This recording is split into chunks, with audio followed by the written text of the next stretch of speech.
It's Techie Talk time on this Friday to check in with the State Representative Techie Chen of Quincy for another update. Hey, Techie. Hey, Joe. It's good to see you on the 20th. It's 7 days after the Friday the 13th, and we're still here. Yes, if we can survive Friday the 13th during this year, we can survive anything. Pretty much at this point. Pretty much. So, uh, some bad luck, unfortunately, is with the pandemic, numbers are going the wrong way. yeah, as you've probably all seen in the news, I mean, we're into 2,000 per day. Hospitalizations have gone up. The governor, his press conference, has informed people that 75% capacity at the hospitals. Obviously, every hospital is different, but the average capacity is 75%. It's not all COVID-related patients. It is people that needed procedures done, as well as COVID patients, which is troublesome. I do know they segregate the units also as COVID and non-COVID units. But if people have a medical emergency and we have more COVID patients, that's challenging. And the COVID patients coming are getting younger. The average age this time with COVID patients is, I think, closer to 62, as opposed to it was 82 at the beginning of COVID. And I think you've seen the reports. Younger people are spreading the disease. They tend to be asymptomatic. And you saw in the news, we've had incidents at the State House again. Yeah, I think there were 7 positive cases most recently.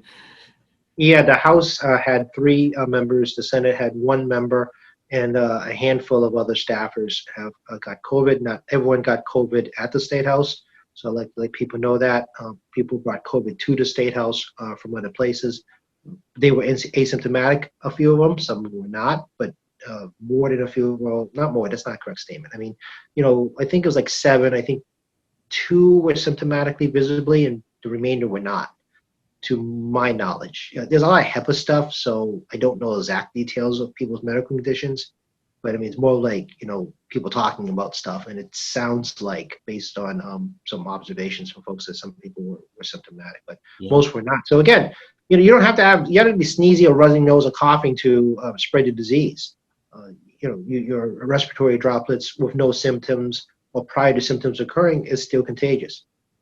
Yeah, in fact, I looked, I was curious about that, so I looked it up this morning, actually. What is the actual percentage of people who are asymptomatic as opposed to symptomatic? It is something like 20 to 40% of people with coronavirus are asymptomatic, show no symptoms of it whatsoever. That's a huge number. It is. And one of the weird psychological effects of this, and we've talked about my, anxieties and things like that before, is because now you have to be very cautious and somewhat concerned about the people around you for hurting you unintentionally without knowing it. That's what makes this very scary, and why the mask is so important, to keep your respiratory droplets to yourself. So the person next to may look perfectly healthy and could be a carrier, and the person gets too close and breathes on you for an extended period of time, or perhaps has a dry cough. It is winter. People get a dry cough. It's not because you're sick. You get a little bit of dust in your throat because of the dry air. Respiratory droplets come at you rapidly. And that person could be no symptoms and just gave you the disease, and then you're now symptomatic. You don't know what happened. And it's very unnatural. I mean, we're social people, and we generally are not afraid of each other. Quincy is a very tight-knit community. People are very, very friendly here. And the idea that I have to be more cautious and, depending on, people's situation on their health, somewhat fearful of people around you, is very unnatural for us. Yeah, and the governor is quite concerned, of course, with Thanksgiving coming up. But it appears that some people, at least, are going to be traveling and having gatherings, and he's really worried about a spike. I talked to the Health Commissioner, Ruth Jones, earlier this week. She has the same concerns, and just almost, it sounds like it's going to be a given that there's going to be a spike after the holiday. That's what happened in Canada. They had their Thanksgiving back, I believe, in October. It's their Thanksgiving Day. And shortly afterwards, they had a monstrous spike everywhere in their provinces as a result of the holiday. So, Thanksgiving and Christmas, crammed together. I know a lot of families pick one or the other holiday to see family. Most often is Thanksgiving, because it's the most heavily traveled day. With ourselves, I mean, we're seeing if there's a decent weather day, we'll have lunch outside, social distance around the fire pit, if there is a good weather day. If not, then we'll just talk on video. And my brother only lives 3 blocks away, and do it that way. But we have no intention of having anybody else in the house at all. And I'll be doing the cooking because we've bunkered in so much that I'm fairly confident I'm very low risk. So there'll be a whole morning of cooking for our luncheon if we can find, hopefully, a good day next week to be outside. Right. Yeah. It's just people just kind of have to realize it's not a normal year. Nothing about it is normal this year. No, no. I mean, we have done some Zoom calls with my mom's siblings around the world, which is nice. And yeah, I mean, they're not doing anything normally either. They do regular monthly or biweekly luncheons in Hong Kong. That's not happening. My mom still has aunts alive. They're in their 80s and 90s on high risk, and they're not, going to put themselves out there, even though they're very able-bodied at their age. So let's talk a little bit about the promise of a vaccine. Just today, actually, Pfizer is applying for emergency FDA approval for their vaccine. So is that encouraging to you? It is. It's very encouraging. I mean, I just got the email today from Pfizer. Madura is heading closer to that as well. My understanding is that other countries are still also working towards that. If they want to use their vaccines in the U.S., they need FDA approval. I think it's important for people to realize that there's vaccine all over the world being made, but every country has different standards on vaccine safety. So, you may be reading about stuff coming into China and Russia and England, but they still have to meet our standards. So the fact we have 2 U.S. companies that know the FDA process is very helpful. But again, there are some challenges. Pfizer appears to be, doesn't appear, it's a vaccine has to be stay in refrigeration. It is in your fridge at home. I mean, it's negative 94 zone refrigeration. UPS is making a lot of these boxes. It's going to be very expensive when you think about refrigeration and boxes and 2 doses and so forth. Moderna's temperature is much more room temperature. But again, it's dosage manufacturing. So if you have to create 2 doses and you have 360 million people or so in the U.S., that's 360 million times 2. So that's 720 million doses. You have to somehow get that into people's arms within 24 days of each other on each dose. That's a lot of, that means you have to have 720 needles, 720 alcohol pads, 270, 720 million pairs of gloves. And there's a glove shortage worldwide. Half the gloves I found out was made in Malaysia. And they're having a supply chain problem because of COVID too. So while I'm very optimistic on this, and we should be very happy that they're going to make hundreds of millions of vaccines and hopefully get 20 to 50 million done, hopefully by the spring in terms of manufacturing, if they get FDA approval, which I suspect they will. And they will continue a clinical trial test. This is not over in testing and data. I think people should be aware this is not just, we made a vaccine and they walk away. They continue to do data collection because a lot of the folks that have not had a test are younger people. Right. The 25 and below age bracket has not had much clinical testing. They prioritize older generation of people, folks. So, but think about it. You need 720 million sets of everything to administer a dose in the U.S. Just the U.S. Staggering. It's probably the largest humanitarian vaccination effort in the history of the world, I would venture to say. Oh, absolutely. I mean, even, getting the measles vaccine out took decades. And we're still doing it globally. I mean, people still being inoculated for measles on a global level. And most recently, we have the chickenpox vaccine, which also took a decade to put out. Mm-hmm. Now the shingles vaccine, if you see in commercials, if you're older, shingles can kill you. Yep. Shingles is very dangerous. But there's also a shingles vaccine out now, too, that they try to encourage people to take. So, yeah, I mean, unlike other vaccines, because of the nature of the spread of this particular disease, and I mean, more people have died of this in the U.S. in 1 year than Vietnam and Korea wars combined. Yeah. Okay, this is the highest death rate, a total number of Americans, more than 2 major military conflicts. And even when we had the Spanish flus and the other flus in the past, I mean, nothing in terms of death rate was like this in a single year. So people need to put that kind of perspective. Put it into context, right? Just to understand how serious and dangerous it is. How concerned are you, Tacky, about the lack of guidance from the federal government due to the holdup of the transition and power process? Well, I think everyone getting mixed messages, and I do get those emails and see social media, and even talk to people in the street. I think everyone hears all these mixed messages, and this is the failure of the federal government to provide a consolidated and single message for all of us about what we should be doing, as well as consolidating information to all of us about what's going on, and stand united on a single message with healthcare and science professionals that this is the way we got to move through this. On a good front, I mean, federalism gives the states the ability to take a role when the feds seem to fail or have failed, in this case, in my mind. And Governor Baker and the legislature and cities and towns and you and the public have done a overly very good job on following healthcare protocols and to follow the guidelines that the governors put out through emergency orders. While the cases have gone up, and it is staggering, I don't want to underscore that. But this could have been a lot uglier. We could have looked more like April. And if we continue to flatten the curve, because that's what this is weird. It's been a flat curve. It's not going down fast enough, but it's flattened the curve. And maybe we'll be able to keep this curve from rising any further and hopefully bring it down as we go along, as we continue to be aware and don't let our guard down. We talk a little bit about the economy and the fact that there might be a state budget pretty soon. Yeah, the Senate completed their state budget. We've done ours. Would like to get our budget to the governor's desk after Thanksgiving, but it looks like we probably do a 2-week temporary budget going into December to do that. A lot of the money that we're put in there is COVID-related money. It's not just healthcare.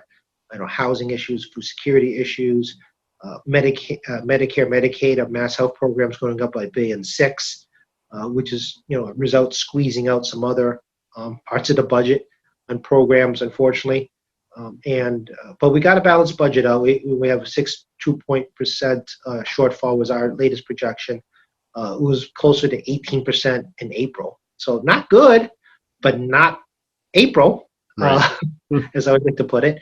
But we were able to close that whole combination of federal money and state rainy day fund and some cost savings here and there and some transfers of last year's capital gains tax that was supposed to go to rainy day fund. So we transferred those into this year as well.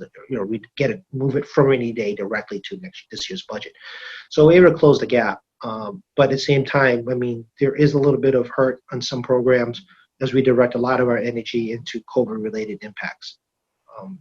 And FY22, I think, is going to be hard. We're going to start that budget process in January. Yeah. And the public should be aware that FY22 is when we feel the full impacts of COVID, because a lot of the impacts was felt during the months of June and July. And our fiscal year starts on July 1st.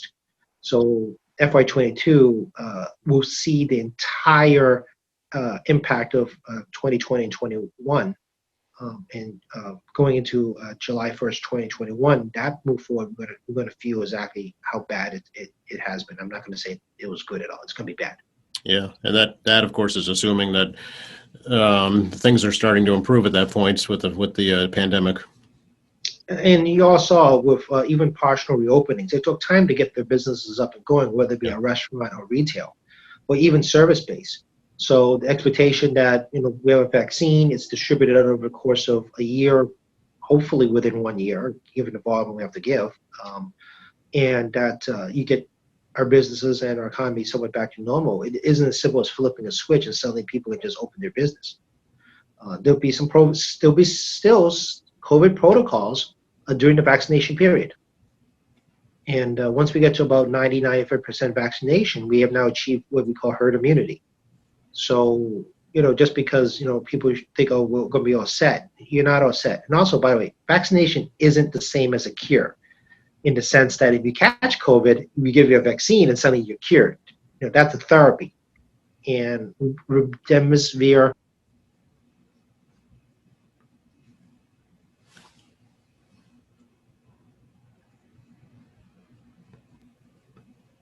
can you hear me now? So I mean, we still have to work on therapies for people who do get COVID to help them survive COVID. And that work is still ongoing too. So it's two types of medical COVID, Yeah, vaccine and treatment. right. Vaccine will just hopefully prevent you from getting it, but if you do get it, you need to be treated for it.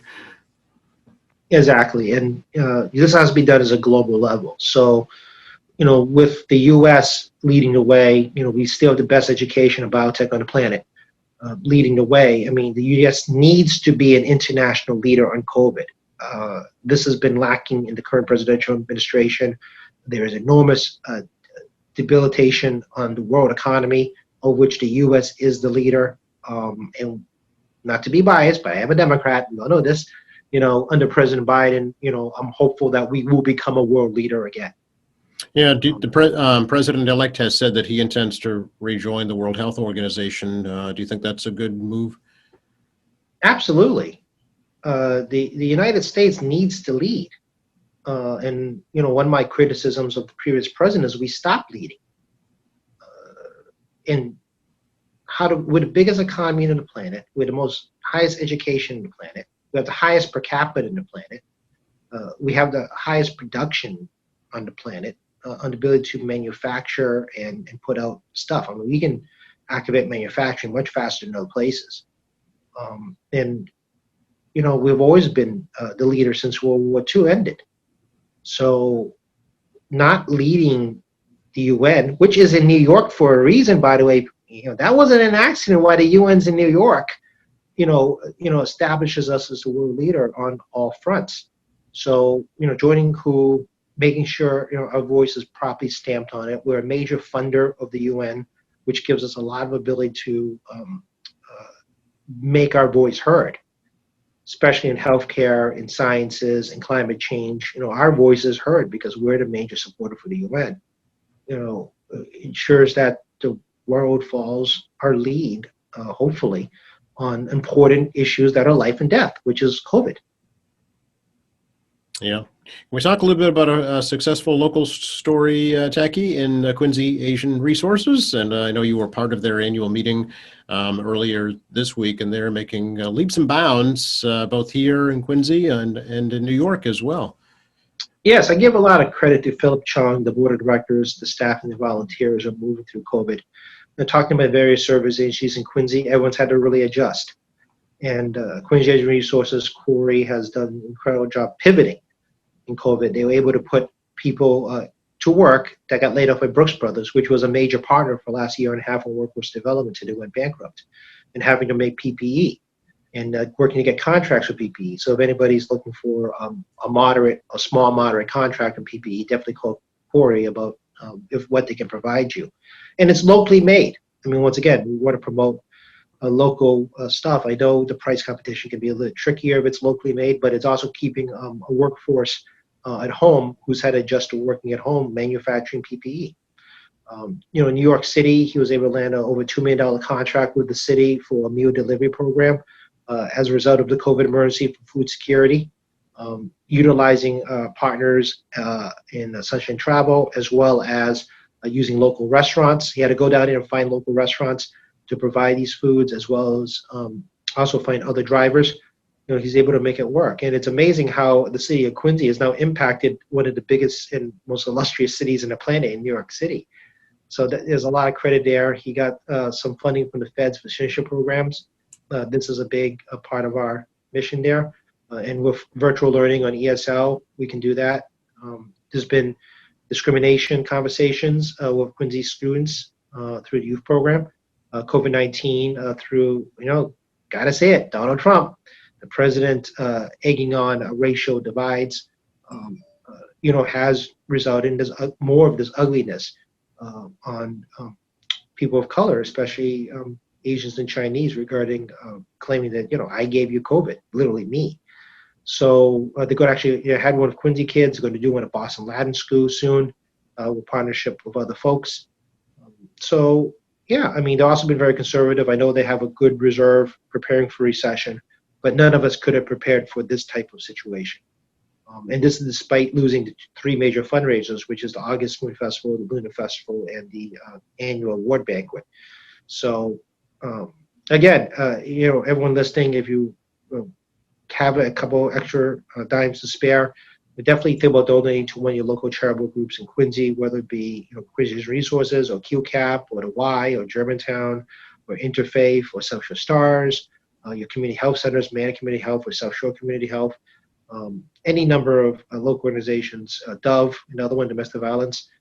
You should consider, a couple of bucks if you spare. Definitely, please consider donating. Yeah, I just spoke with folks from Father Bill's earlier today, and they'll be delivering 1,000 meals on Thanksgiving, the most amount of meals ever delivered. They can't have their in-person Thanksgiving dinner that they normally do for obvious reasons, but they're stepping up to the plate, literally.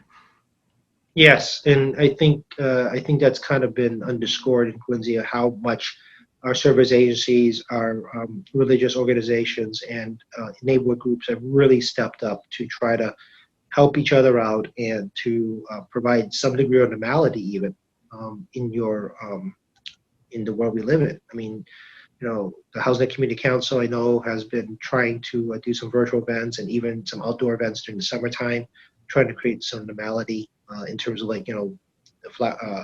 different types of food drives and things like that. I know the Boy Scouts are still collecting bottles.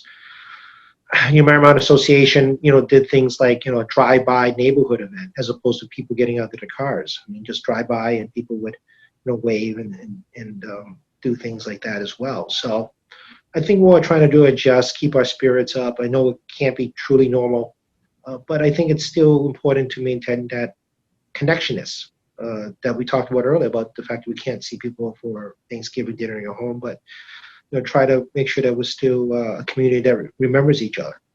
Absolutely, yeah. Speaking of connectivity, how do folks connect with you, Tacky? 617-722-2014, 617-722-2014. Call the office and just hit any staffer and they'll leave a message. We'll get it. Obviously, you can try to email me at tacky.chan@mahouse.gov, tackey.chan@mahouse.gov. My email has been getting calmer, so I'm thankful for that. So I'll more likely find your email easier right now for at least the short term until bill filing deadline starts to come up in January. And of course, my webpage at tackeychan.org, tackeychan.org. We put resources up there as well as my Facebook site, State Representative Tacky Chan. So this Facebook information there, just keep scrolling. Maybe it's something useful there before you even call us. All right. Appreciate the time. Good to talk to you. I want to wish you and your colleagues and your family a very happy, healthy Thanksgiving. You too. Have a good Thanksgiving, good holiday. And so we're not going to see each other next week, I suspect. So I'll see you in the month of December. That is correct. Yeah, and hopefully it won't be white. If anything, it'll be wet. I'm hoping for a little bit of 50-degree weather. Let's You go with that right through the winter. That'd be okay with me. Thanks, Tacky. Thank you, Joe. Talk to you in a couple of weeks.